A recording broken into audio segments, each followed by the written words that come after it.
Hey, it's your favorite financially responsible adult impersonator here. The guy trying to make sure that you get richer and harder to scam? Yeah. Today's topic, the banker's dirty little secrets. Sounds juicy, right? Yeah, let's go ahead and get into it. Yes, the people in suits who smile at you while quietly profiting off of your desire to own a $1,000 Gucci scarf you'll never wear. Well, okay, maybe once. And then maybe on your Instagram birthday post at some point. Whatever.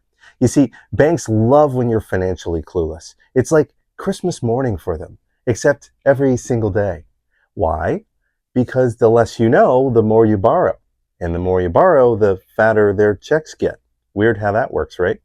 If you ever financed a PlayStation with a credit card, go ahead and hit that like button because this one's going to hurt a little. Let's explore some of the ways banks profit from your ignorance and lack of discretion. Number one, banks profit from you being bad with money in general. But let's break that down. If you borrow $900 at 25% APR to buy a $1,000 scarf, you didn't just buy a scarf. You bought your banker's vacation in Tuscany.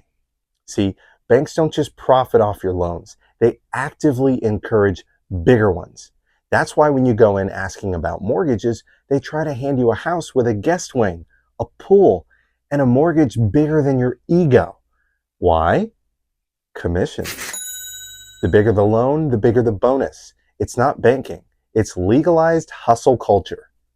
Number two, where does your deposit go? Spoiler, it's not a vault. You deposit $100 into your bank account thinking, yes, safe and sound. Yeah, that's cute. What really happens?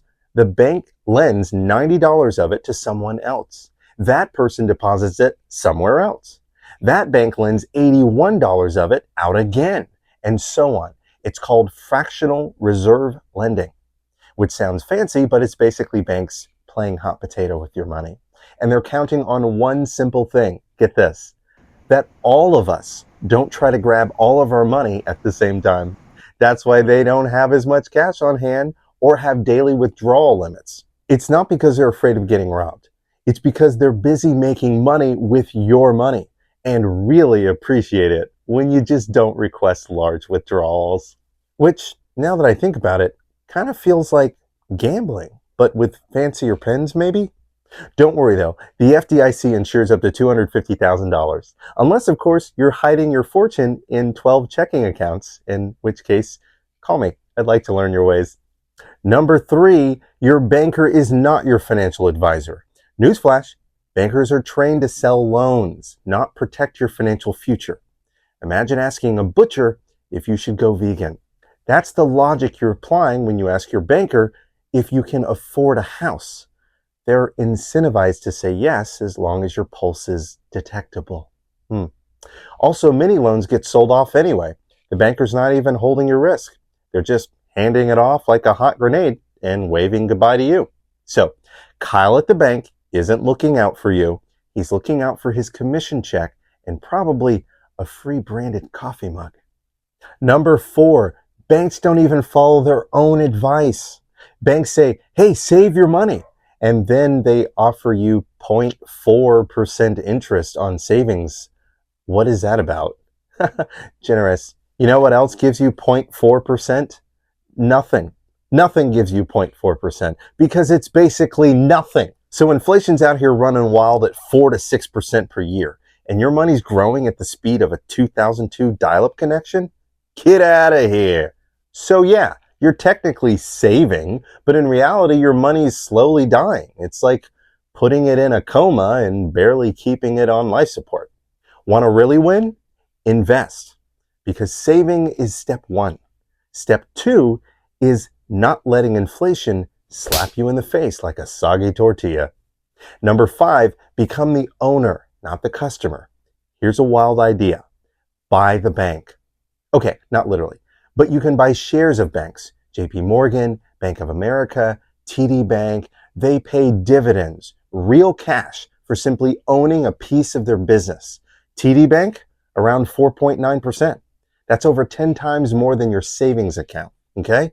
Because why should the bank win every time? So instead of being a person paying the interest, become the person collecting it. Yes, investing does carry risk, but so does trusting Chad with your mortgage advice. You got me? All right, so final thoughts. Stop getting played. Let's wrap this up like an overpriced latte, okay? Don't spend like a reality show contestant. Save smart and not blindly. Invest your extra money. Own assets like stocks, real estate, a business, even a vending machine empire if you're into that, okay? Think like an owner, not a borrower, because a system wasn't built for the saver. It was built for the investor. And the sooner you learn that, the sooner you stop donating your wealth to someone else's dream. So, if you've learned something today and your wallet is now slightly offended, yeah, go ahead and tap that like button and follow me because you're just getting started. Because nothing screams adulting like knowing how to make your money work harder than you do on Monday.